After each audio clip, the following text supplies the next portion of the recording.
m'appelle Awa Traoré Diam, je suis professeur agrégé, maître de conférence agrégé en sciences économiques, enseignante-chercheur à la faculté des sciences économiques et de gestion à l'ICAP. Et je suis également la directrice du centre de recherche économique appliquée, CREA, qui est un institut de faculté au sein même de la FASEC. Très bien. Alors, Madame Diao, vous participez ce matin à un atelier de formation sur la diffusion de l'information scientifique des chercheurs vers les journalistes. Pour vous, quelle est la pertinence de cette formation en tant que chercheur? C'est une formation qui vient à son heure, qui vient à son heure parce qu'on a d'énormes problèmes de vulgarisation de nos travaux scientifiques. Et ce que j'ai bien magnifié par rapport à cette journée d'aujourd'hui, c'est la diversité du public. Donc on a des enseignants-chercheurs, on a des doctorants, on a la société civile, on a en plus de ça les personnes phares qui sont les journalistes et qui assurent au mieux la vulgarisation de nos travaux scientifiques.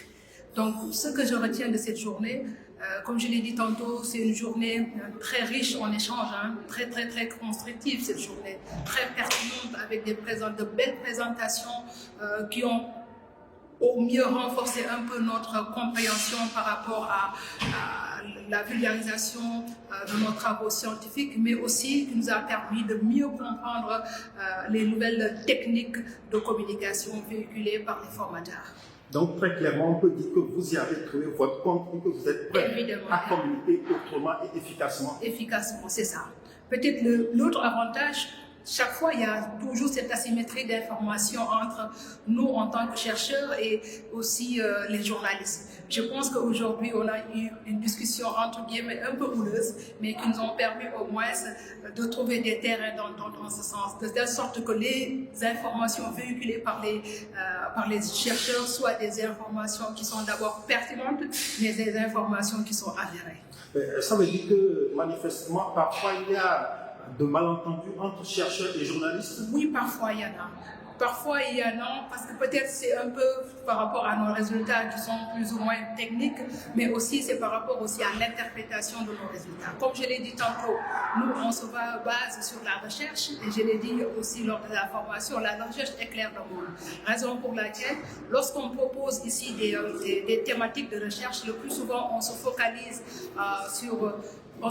sur l'originalité et la faisabilité.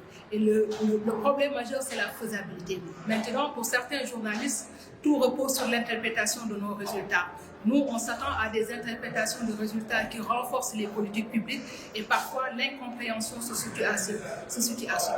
Mais n'empêche, la journée d'aujourd'hui nous a permis au moins d'être en phase avec cette valorisation et cette diffusion des travaux scientifiques. Quand on vous reproche de n'être pas accessible ou que votre discours soit un peu trop technique, est-ce que cela est vrai ou faux? Non, je ne suis pas en phase avec « nous ne sommes pas accessibles ». Nous sommes des chercheurs et notre rôle c'est de véhiculer nos travaux scientifiques. Notre rôle c'est d'être en phase avec le développement de nos économies. Et pour cela, comme je l'ai dit, on a des travaux scientifiques qui permettent qui nous permettent au moins d'avoir un impact, que ce soit économique, social, politique, géopolitique, et tout de suite. Ce qui signifie qu'on ne peut pas rester dans notre coin. Effectivement, il faudrait qu'on véhicule ce message. Maintenant, le seul problème, je l'ai dit, au-delà maintenant de cette asymétrie d'information entre les deux acteurs, c'est l'approche. Parfois, les journalistes, on a un calendrier tellement chargé, donc avec nos tâches académiques et administratives. Maintenant, si par exemple un journaliste a besoin, entre guillemets, par exemple, d'un expert dans le domaine, et attend 2 heures de temps ou bien 1 heure de temps pour vous proposer un entretien, vous voyez, monsieur, ça sera un peu problématique.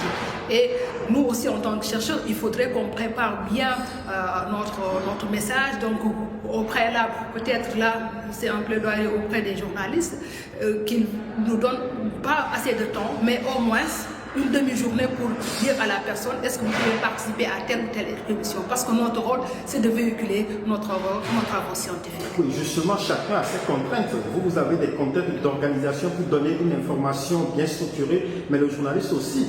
L'actualité, elle ne prévient pas parfois. Elle tombe comme ça et on a besoin du regard de l'expert, du spécialiste. Là, je suis entièrement en phase avec vous.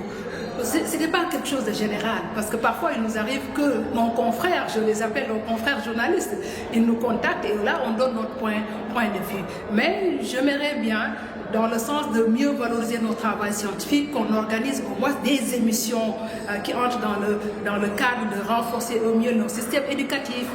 Pourquoi pas parler un peu des thématiques d'actualité, mais qui ne portent pas sur des actualités à l'instant T, mais de façon très élargie. C'est dans ce sens que j'ai dit, au moins il faudrait qu'on revoie un peu tout ce qui est les contours et les clivages de l'organisation de nos rencontres, surtout entre chercheurs et journalistes. Dernière question. En prenant la parole tout à l'heure dans la salle, vous avez dit que vous diffusez à travers des revues scientifiques dédiées, mais moi je ne pense pas que comme ça vous allez avoir de l'impact. Je pense qu'il faut aussi publier activement aussi dans les médias classiques parce qu'eux sont accessibles. Quand vous publiez dans les revues scientifiques, c'est destiné à des sachants. Non, mais je ne parle pas de la... Là, c'est deux choses différentes. Je ne parle pas de la publication de nos travaux scientifiques qui découlent, par exemple, des revues scientifiques. Là, je parle de la vulgarisation. Et pour cette vulgarisation, on a besoin de la technologie.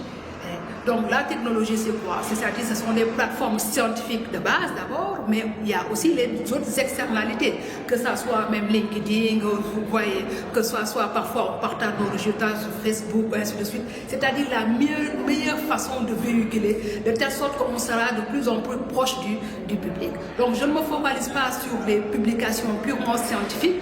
On peut bel et bien publier un article scientifique dans une revue bien sûr classée. Maintenant, une personne lambda ne saura pas quels sont les résultats principaux de cet article. Donc nous, de façon organisée, qu'est-ce qu'on fait? On reprend la méthodologie, on reprend les principaux résultats qu'on partage directement sur certaines plateformes, de telle sorte que ça sera accessible. Madame la directrice, merci beaucoup. C'est moi qui vous remercie.